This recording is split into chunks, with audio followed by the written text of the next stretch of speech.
¿Qué tal? Muy buenas noches. Somos el Centro de Capacitación y Desarrollo Global y en esta oportunidad me encuentro acompañada de un profesional de amplia trayectoria en lo que es invierte.p o a veces normalmente lo conocemos como inversión pública. Muy buenas noches, César. Qué gusto encontrarte después de, como dices tú, muchos Sí, años. Pero exacto, quiero que Salomé. te presentes a nuestros amigos, quiero que le digas qué profesión tienes y cuál es tu especialidad. Muchas gracias, Salomé.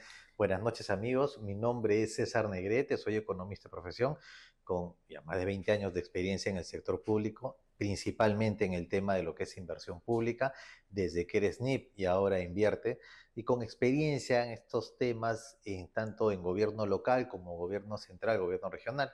Actualmente me encuentro trabajando como administrador de la Autoridad Nacional de Infraestructura, donde vemos proyectos, ya megaproyectos de más de 200 millones que mayormente trabajan con lo que es gobierno a gobierno, pero hemos trabajado proyectos interesantes que espero que en la conversación poder contarle un poco de las experiencias que Sí, hemos tenido. por supuesto, César, que yo te voy a preguntar y repreguntar, porque realmente eres todo una enciclopedia en el tema de inversiones, conozco de tu trayectoria y de verdad que me da mucho gusto. Y vamos a empezar con lo que te estaba comentando ya al inicio. Mira, mucha gente nos pregunta qué cosa es una IOAR y cuándo, o sea, qué expectativas o qué realmente cubrimos ya dentro de una institución pública, ¿por qué tenemos que hacer una IOAR y cuándo y cómo se diferencia esto cuando tenemos que hacer una inversión? Perfecto, Ah, es una pregunta muy interesante. ujú, He tenido algunas experiencias que en el transcurso de lo que te voy a comentar te voy a también decir para que veas un poco ah, cómo hay una línea delgada entre inversión, que es un IOAR, y un proyecto de inversión propiamente dicho, que ya ujú. cambia, y lo que es una adquisición de activos no financieros. Viene Ah, una cosa interesante entre muy los tres y dinámico que ya. justo yo tuve una experiencia en Sunedu que te la voy a comentar en el Ujú. transcurso de esta conversación. Primero, diferenciar.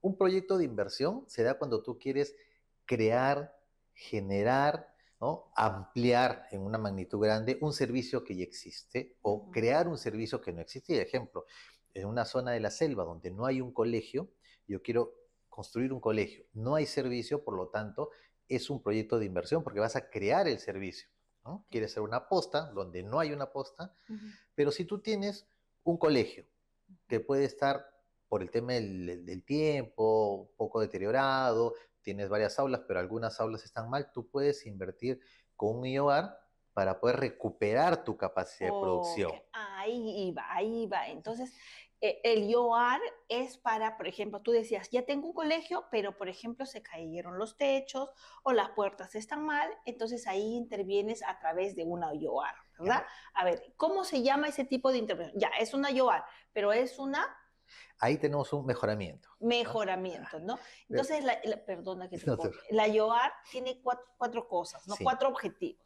Es para mejoramiento, ampliación para... marginal, Ya. ¿no? Este es IOR, inversiones de optimización, Ujú. ampliación marginal, ¿no? Mejoramiento, de ahí viene por ella, y rehabilitación.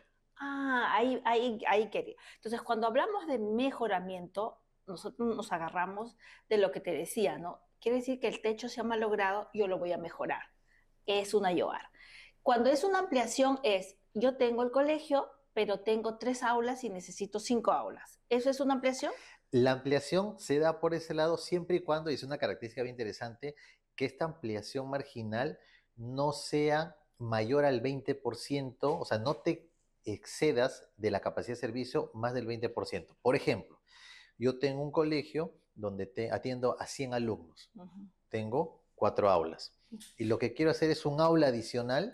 Esa aula adicional no puede atender a más de 20 alumnos porque ya pasaría del 20%, mi ampliación Desarrollo. estaría Ah, ampliándose y ahí pasaría a ser ok, proyecto de inversión. ese es un límite, ya, Es un límite en ya, ese caso listo. característico. Entonces hemos hablado de mejoramiento, de ampliación. ¿Qué más tiene la IOA? Optimización. Optimización. ¿Cuándo se usa ese término, optimización? Cuando yo tengo recursos que no se están usando en forma adecuada y puedo con una pequeña inversión mejorar mi capacidad de servicio. Esa optimización puede ser porque amplío mi capacidad de servicio y en ese caso no hay un límite de crecimiento o porque, ejemplo, yo tengo una inversión que hace que mi servicio sea mejor, Ya, ya. que sea más óptimo. Te corto, estimado César. Cuando tú dices esa optimización, porque tengo este colegio, siguiendo con el mismo ejemplo para que nos entiendan, ¿no? Yo tengo este colegio, quiero hacer una inversión bajo la modalidad de optimización, ¿no? Porque hay que entender que el YOAR es mejoramiento, ampliación, optimización y después vamos a hablar del cuarto término. Entonces, esa Optimización. optimización. Ok. Entonces, yo tengo el aula, tengo 20 alumnos, tengo, no sé, a ver, ¿cómo se llama? El proyector, ¿ya? Y necesito o tengo recursos para comprar nuevas carpetas. ¿Eso es optimización?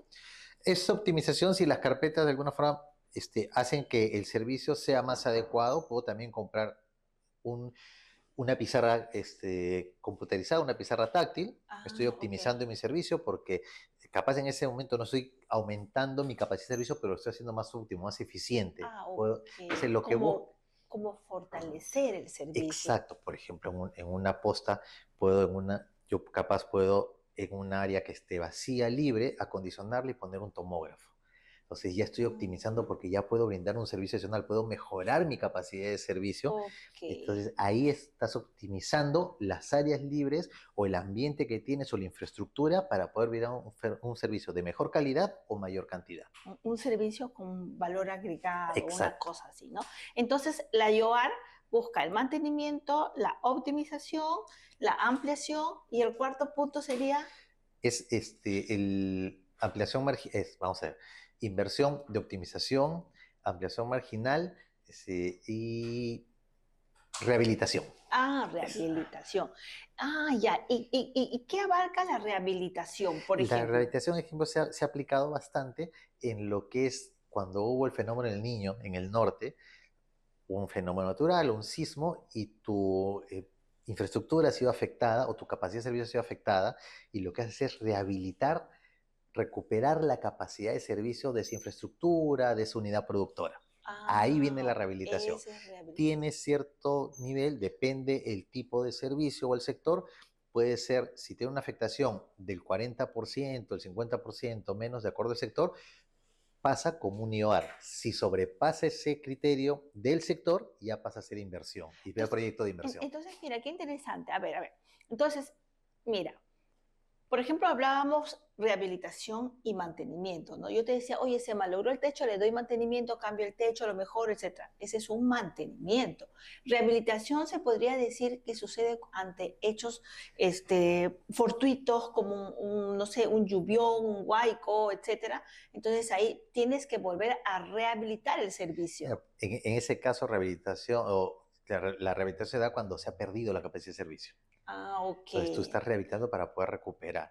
En el caso de que hubo en Piura, sí se permitió de que pase ese umbral porque muchas postas, escuelas habían sido afectadas de tal manera de que esperar un proyecto de inversión, por lo largo que es elaborarlo, iban a pasar 3, 4 años.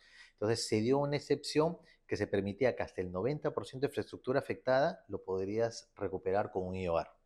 Mira, qué interesante. Me quedó muy claro y espero que nuestros amigos lo estén entendiendo. Entonces te decía César, muy bien. Ahora, ¿cuándo hago yo una inversión? Nos explicabas tú de que cuando estás en un lugar y definitivamente tú, te falta un colegio, tú construyes el colegio, entonces eso es una inversión porque estás empezando de la nada, Es un ¿verdad? proyecto de inversión. Ese es un proyecto de inversión. Y dime, ¿desde qué monto se considera un proyecto? Independientemente de lo que cueste, ya el hecho de crear una cosa nueva ya es una inversión. Exacto. Desde el momento que se crea el servicio, ya es un proyecto de inversión. Por más que es un proyecto pequeño o grande, ya la diferencia que hay con el tema del SNIP es que el SNIP ponía montos. En el caso del invierte, y eso es un tema bien interesante, lo que evalúa es que efectivamente se esté cerrando una brecha o se esté afectando a una brecha existente de servicios que brinda el Estado. Entonces ya no se maneja por el tema del monto, incluso a la hora de la viabilidad, sino se evalúa que efectivamente afecta a un servicio, o sea, beneficia o crea un servicio y que efectivamente es un servicio que quiere la población. Entonces, esa es una ventaja que hay. Entonces, puede ser una posta que vale 200.000 soles, pero si recién se está generando es un proyecto de inversión. Con una ficha simplificada, un proyecto rápido, pero es un proyecto de inversión. Si puede ser un hospital grande, pero lo que se tiene que hacer es una rehabilitación, es un IOAR. Si se tiene que hacer una reposición, que es cuando uno cambia equipos por antigüedad, es un IOAR. Y ahí, ejemplo, lo que te comentaba al inicio. Uno tiene que evaluar cuándo es proyecto de inversión, cuándo es IOAR y cuándo es compra de bienes de capital, que me ha pasado un caso bien interesante cuando estaba en la SUNEDU. Uno tiene que intervenir en activos estratégicos para hacer IOAR. ¿A qué le llamamos activos estratégicos? A todo bien o servicio que interviene directamente en la prestación del servicio que tú brindas como institución. Cada servicio, ¿cómo es? Yo soy el Ministerio de Educación, mi servicio es el servicio educativo. Ministerio de Salud, mi servicio es el servicio de salud. O sea, un hospital da servicio de salud, un colegio de servicio educativo. Por ejemplo, en el caso de la SUNEDU, es una entidad administrativa. Da servicio de información, documentación, y tuve un caso bien interesante cuando quisieron comprar equipos de cómputo, porque decían, ¿cómo los compro? Si ya estaba el invierte y todo se tenía que hacer por inversión, y decían, ¿qué hacemos? Un proyecto de inversión, una IOAR, lo compro como bienes de capital, y el análisis que hicimos es bien interesante. Nosotros incluso lo planteamos al MEF, y el MEF nos dio la razón, es ¿para qué vas a utilizar las computadoras y los equipos que vas a comprar? Y lo separamos en dos rubros. Los equipos que iban destinados al área de atención al ciudadano, donde nosotros recibíamos la documentación, donde hacíamos los trámites de validación de diplomas, de registro de diplomas, para que puedas tener tus títulos y todo, es el know-how, el qué hacer de la institución. Para eso existía mi servicio, lo brindo para atender a las personas. Por lo tanto, todos los equipos, mesas, sillas, computadoras, impresoras que se utilizaban en esa área, incidían directamente en el servicio que yo brindaba.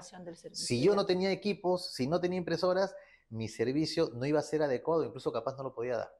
Por lo tanto, todos esos equipos, todos esos bienes, toda esa área eran considerados bienes estratégicos. Por lo tanto, se tenían que comprar como IOAR.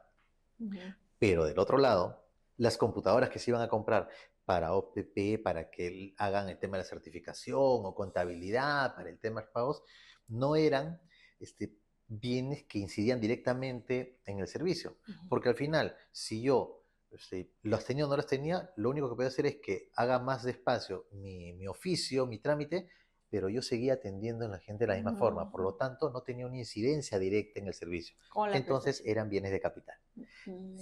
Ese caso fue interesante porque es más fácil cuando es una obra, tú sabes que es infraestructura, es equipamiento, porque tienes definido cuál es tu servicio. Pero en estos temas que son servicios administrativos, ahí viene una línea delgada en saber qué cosa es bienes de capital y qué cosa es bienes de inversión. Bienes de inversión y que son también considerados como bienes estratégicos. Bienes estratégicos. Exacto. Y dime una cosa, porque yo justo tuve un caso, mira, muchas veces en las diferentes instituciones públicas que uno tiene la oportunidad de trabajar, estoy justo en una en que la atención es a la mujer, ¿no es cierto? Pero, por ejemplo, la vez pasada nos planteaban la posibilidad de comprar movilidad.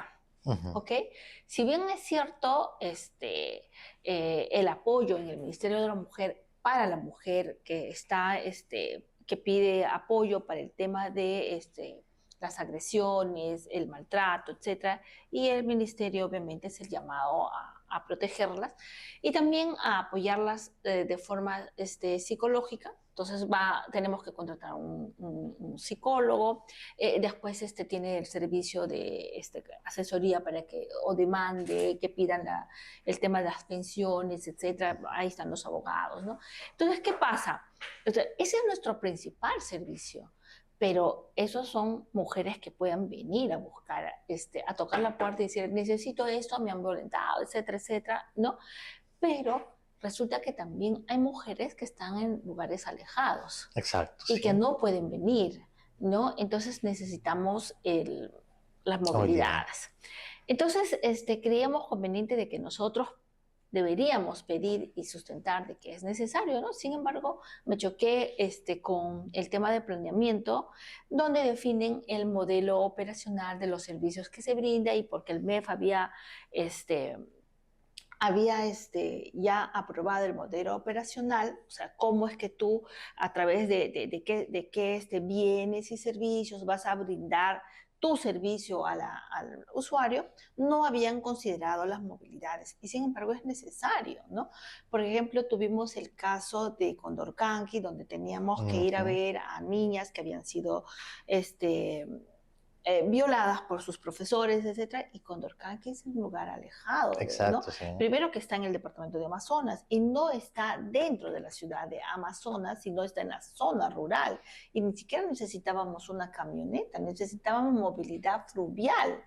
Entonces, bueno, para cortarte, eso dinamizó y dijo, no, el MEF nos ha aprobado un modelo operacional y por tanto no. Entonces, mira, desde ese día me he quedado, te digo, no molesta, sino con no puede ser, digo, es un bien necesario, ¿no? Y que debemos considerarlo. ¿En qué parte lo meto? Dime. Ya. Es un activo estratégico, puede ser para lo que es la ampliación marginal del servicio, porque te permite incrementar tu capacidad de servicio. Tú tienes un público objetivo o tienes personas que son potencialmente atendibles, Uh -huh. pero muchas de ellas, si bien ciertos, pueden entrar a ser atendidas por la distancia, no estás logrando cubrir esa brecha. Uh -huh. Y lo que te va a ayudar el tener las camionetas Uh -huh. es poder cerrar esa brecha de atención. Por lo tanto, se vuelven bienes estratégicos. Uh -huh. Una camioneta, un deslizador fluvial, en el caso de estas zonas alejadas, se vuelven activos estratégicos porque no lo estás usando para trasladarte, porque quiere decir que tú estás trasladándote para poder brindar el servicio.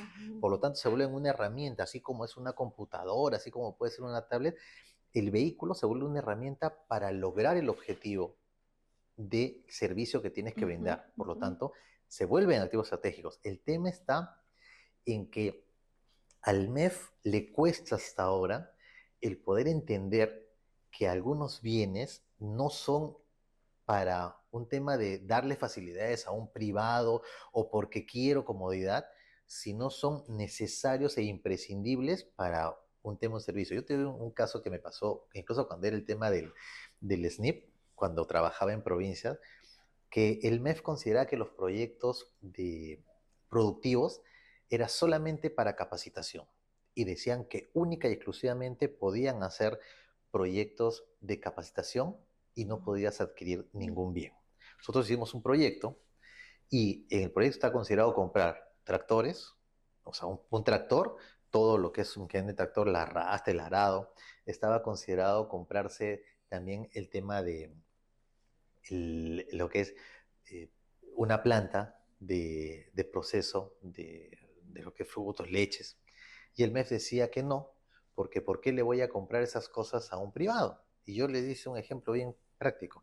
Si tú quieres enseñar a una persona, ¿no? Tú tienes tu taller de bordado, de costura, y tú quieres enseñarle a estas personas a coser. Tú lo vas a agarrar en una pizarra, les vas a decir, ya señores, miren, esta es la foto de la máquina de coser, ustedes van a presionar ese botón que está acá y ese botón, y cuando lo hagan les va a salir la falda. O ustedes tienen que sentarse ahí con la máquina y decir, ya señores, metan la máquina, así se pone el hilo. ¿Cuál es la forma en que se hace? Ah, bueno, es la máquina. Entonces, ese equipo que estoy comprando, ¿es una herramienta para enseñar o es un bien que le estoy regalando?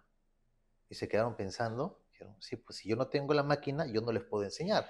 Por lo tanto, la máquina se vuelve un instrumento necesario para capacitar. Así es. Igual me va a pasar con el tractor. ¿Cómo les enseño a ellos cómo se ara la tierra, cómo se hace todo el movimiento? Si no tengo el tractor, no tengo los equipos. Lo necesito para capacitarlos. Entonces, no es que le voy a arreglar un tractor, es un instrumento que necesito para la capacitación. Y pudimos sacar el proyecto.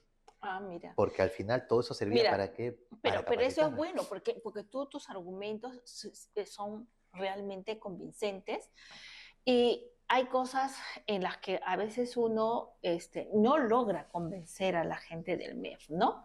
Entonces, y muchas veces la normativa no nos ayuda, ¿verdad? Porque yo siempre digo, por ejemplo, el invierte.p te dice, bueno, este es el decreto legislativo 1252, aprobado por...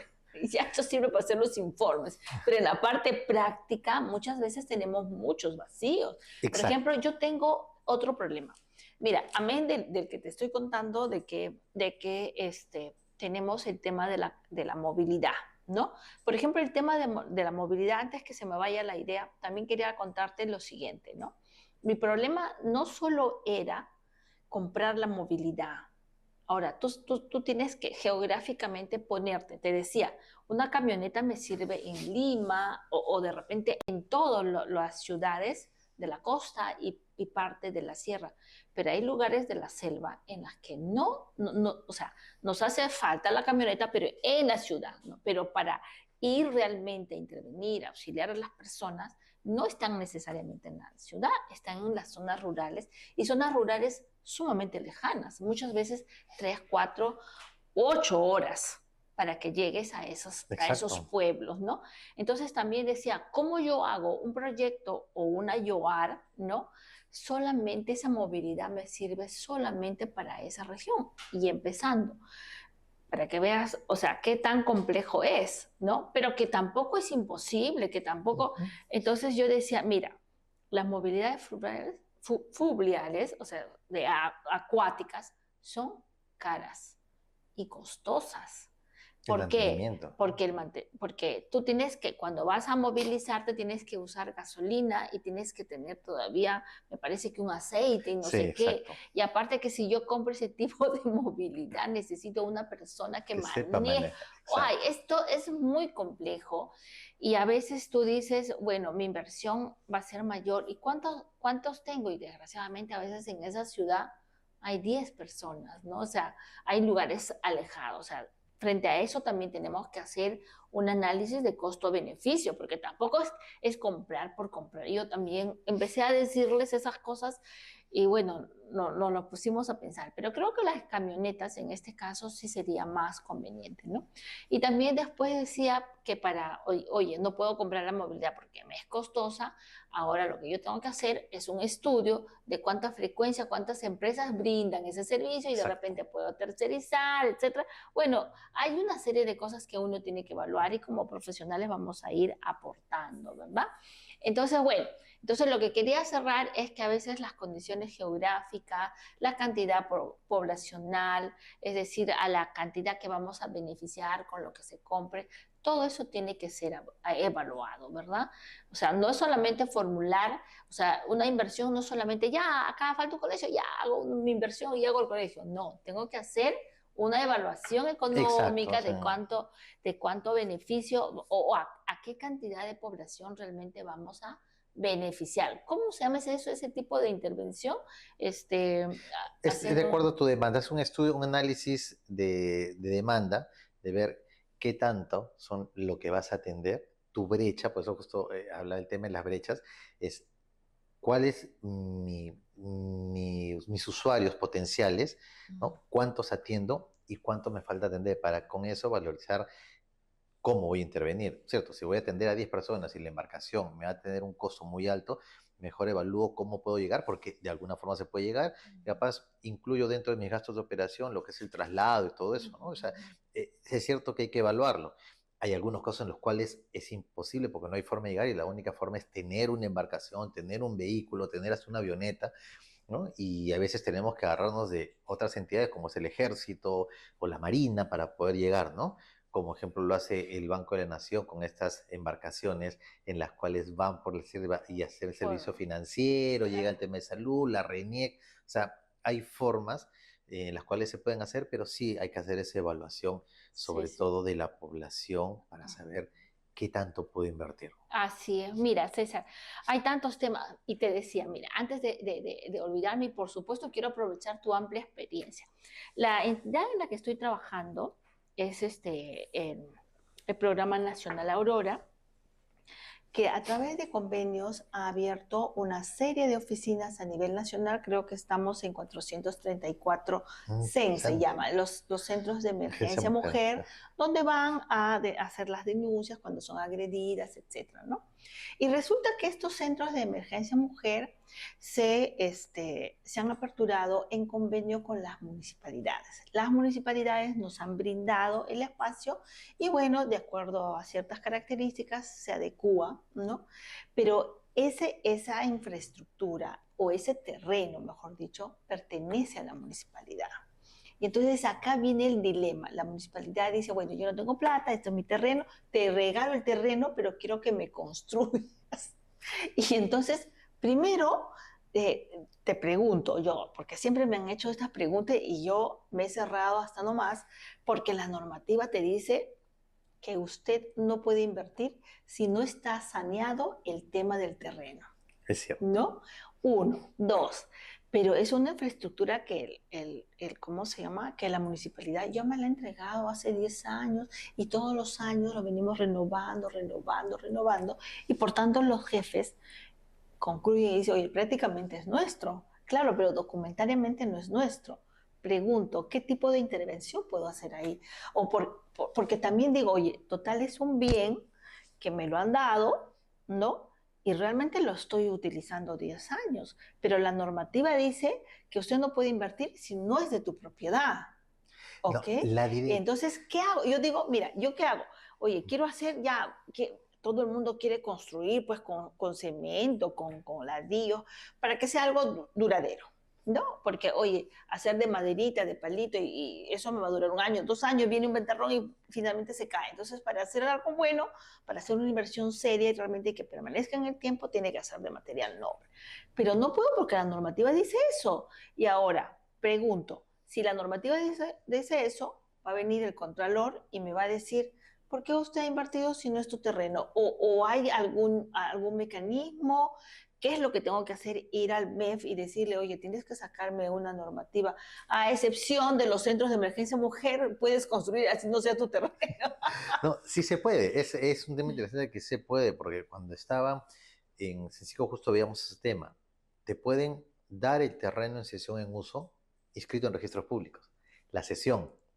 Entonces, cuando hay esa formalidad, eso implica de que la institución que te vas a donar tiene que tener el formalismo y tener todo saneado.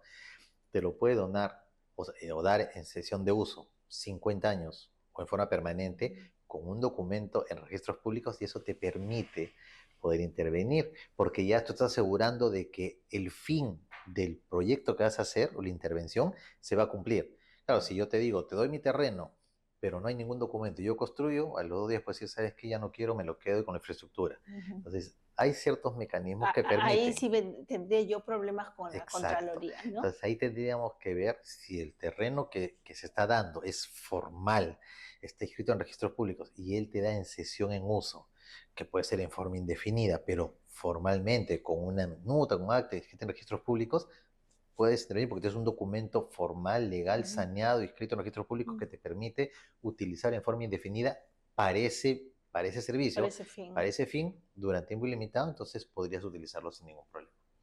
Mira, pero ahí tendría primero que hacer todo un proyecto para ver todo lo que es saneamiento y lo que Claro, menos hay es pero recursos, ejemplo, ¿no? pero se da, o sea, porque ejemplo, yo voy a hacer un proyecto de inversión, pero eso implica de que yo, y ese es lo que llaman ampliación marginal, que se da también como dentro de los diferentes tipos de ampliación marginal, yo voy a intervenir, o sea, se dan casos en que a hospitales, a comisarías les dan terreno, y yo voy a intervenir y me dicen, te doy el terreno como una IOR de ampliación marginal en base a un proyecto de inversión que ya está inscrito en el PMI como idea y que se está elaborando, yo puedo invertir con un IOR para sanear el terreno y cercarlo, porque está en el marco de un proyecto de inversión que estoy elaborando y que voy a ejecutar. Al estar en el PMI significa que está priorizado y que se le va a dar recursos. Por lo tanto, bajo esa línea yo puedo hacer un IOR de ampliación marginal de adquisición anticipada de terreno y lo que hago es saneo el terreno, lo cerco mientras termino mi proyecto para intervenir. Entonces sí se puede hacer por IOR. Esa es una de las ventajas que tiene ahora el IOR. Mira, pero ahí también viene otro caso. Yo siempre digo, ay, la parte normativa muchas veces no nos ayuda. Y de repente me vas a decir, Salomé, eres pesimista, no lo puedes hacer, Johan, no puedes hacer, porque no es su terreno, no es...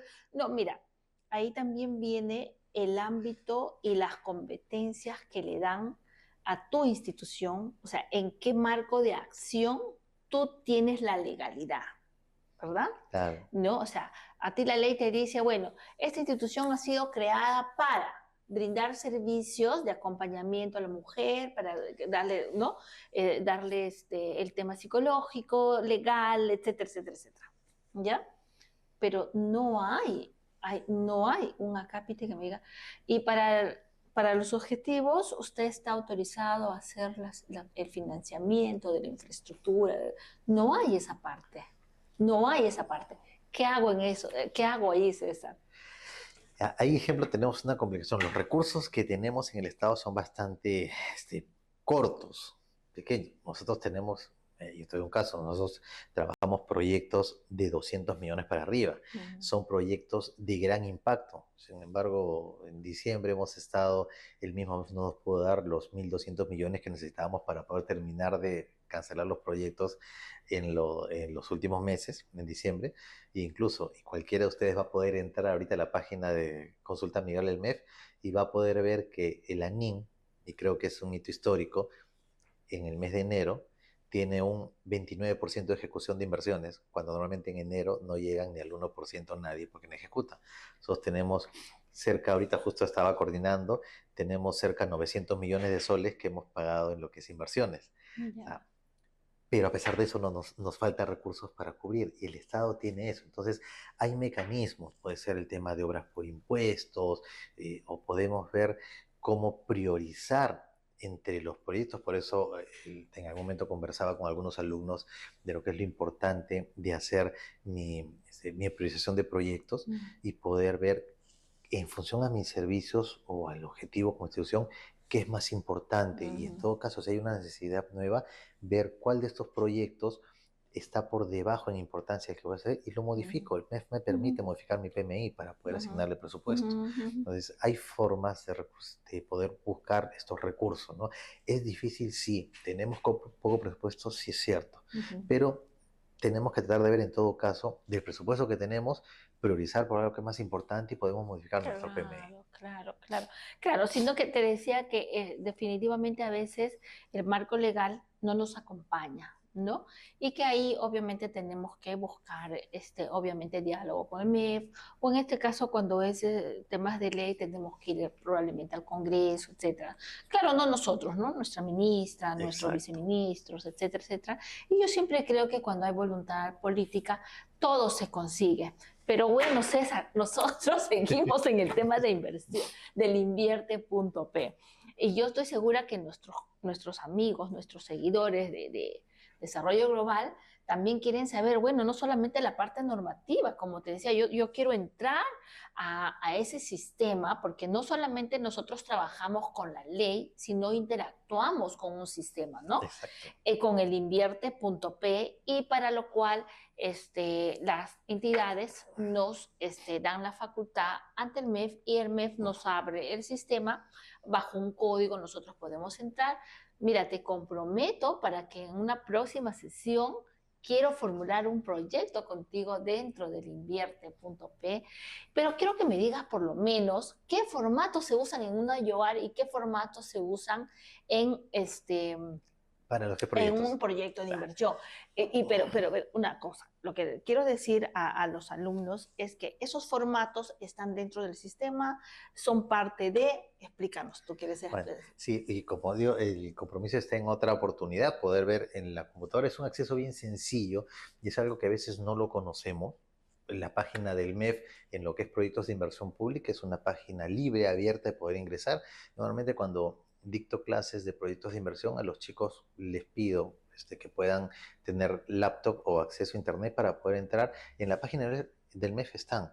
Tenemos, si ustedes conocen más o menos cómo entrar a la página, en la parte de lo que es inversión pública, lo que es formatos, ¿no? Anexos y formatos. En los formatos tenemos las fichas, porque en el caso de lo que es el IOAR, es solamente una ficha de registro. A diferencia del invierte, lo que es propiamente el proyecto de inversión pública, el proyecto de inversión pública tiene fichas simplificadas para proyectos pequeños, fichas estándar y tiene el perfil, que antes teníamos en lo que es SNIP, perfil, prefactibilidad y factibilidad. Ahora es una ficha simplificada cuando son proyectos pequeños donde tiene una información básica y con eso tenemos un proyecto de una posta médica, un pequeño colegio de inicial en provincia, algo fácil. Tenemos las fichas estándar, que son principalmente para proyectos un poco más grandes, pero que no se tienen estandarizados. ¿Y a qué le llamo estandarizados? Si nosotros entramos a la página del MEF, tenemos proyectos que ya han sido estandarizados por los sectores. El que tiene hasta el momento, bueno, aunque mi corazoncito está un poco ahí porque yo participé un tiempo en la OPI de lo que es el Ministerio de Educación, la ficha para formular proyectos de inversión de infraestructura educativa es capaz la más completa que hay, donde tú metes información y mucha de la información que tú requieres desde el punto de vista del análisis y está precargada. Y solamente son desglosables, donde tú eliges si es la brecha que nosotros siempre le trabajamos de lo que es cobertura y de calidad.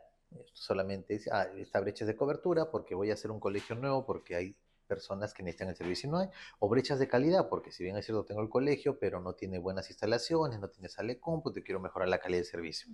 Y van sacándote los indicadores, tú pones la ubicación y con eso tú puedes saber qué cosa, dónde está y te saca información ya precargada del Ministerio de Educación.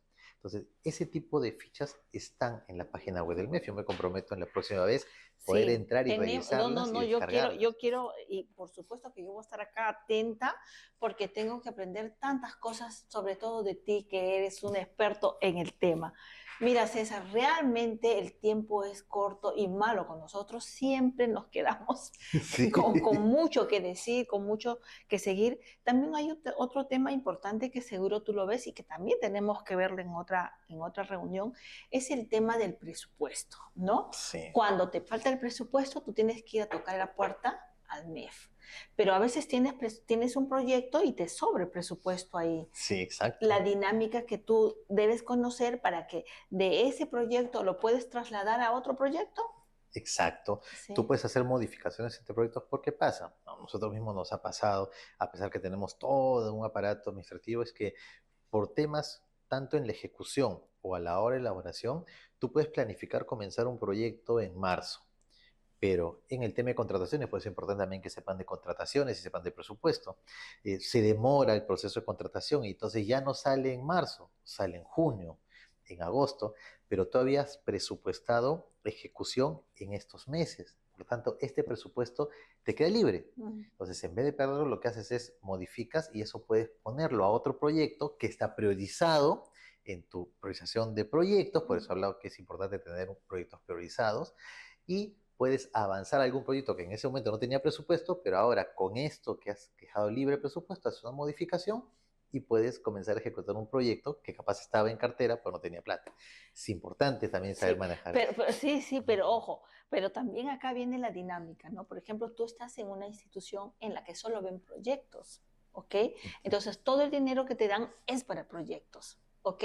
Hay otros que estamos en otras instituciones en las que nosotros no tenemos proyectos y que de pronto hacemos un proyecto, formulamos un proyecto y de nuestro presupuesto nosotros Puedes podemos pasar a dar. proyectos, exacto. Pero también hay otra forma, ¿no? Hay otra forma en la que formulamos el proyecto y por la magnitud de la inversión, nosotros pedimos una demanda adicional. Exacto. Entonces, cuando tú recibes el dinero a través de una demanda adicional, a través de un decreto supremo, etcétera, ese dinero ya no lo puedes tú modificar. Ya no, porque cuando te Porque dan por tiene, demanda adicional tiene un fin específico y claro, ahí no puedes modificarlo. exacto. Pero es una gestión bien fuerte, porque Muy nosotros, dinámico, o sea, hay que saber el origen, ¿no? El exacto, manejo sí, es bastante dinámico y a veces nos dicen, la administración pública es, no es, es, muchos dicen, oye, qué fácil trabajo, no es fácil. Por eso yo siempre les digo, las veces que también como ustedes hemos dictado cursos de proyectos de inversión, siempre digo a los chicos, capaciten también en contrataciones, porque te sirve para poder saber y planificar tu los proyecto, los tiempos. tiempos, pero también saber de planeamiento. El PMI, la primera parte es full planeamiento, cómo ver los objetivos estratégicos, cómo ejecutar, pero también presupuesto. Entonces, Claro, todo el el sistema, plan multianual que tú hablas, el plan multianual exacto, de inversiones, también tiene que estar articulado al plan estratégico de desarrollo ex- institucional primero y luego nacional, ¿no? Mira, César, cuántos temas que tenemos que hablar y esto ha sido realmente un resumen, un requete corre y espero repetirlo pronto.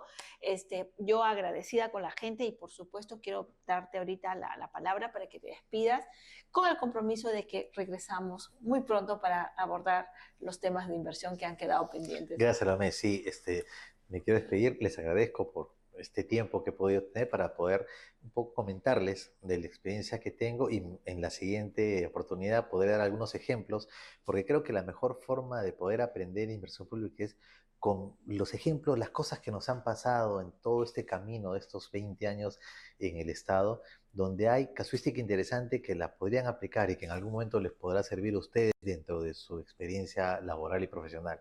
Así que espero poder verlos pronto y los convoco a que puedan capacitarse en estos temas que son muy importantes para su desempeño profesional en la gestión pública. ¿Te gustó esta clase? Dale like, comenta, suscríbete y activa la campanita. En este lado encontrarás videos recomendados y en este lado te puedes suscribir. ¿Quieres aprender más sobre gestión pública? No te olvides visitar nuestra página web www.desarrolloglobal.p.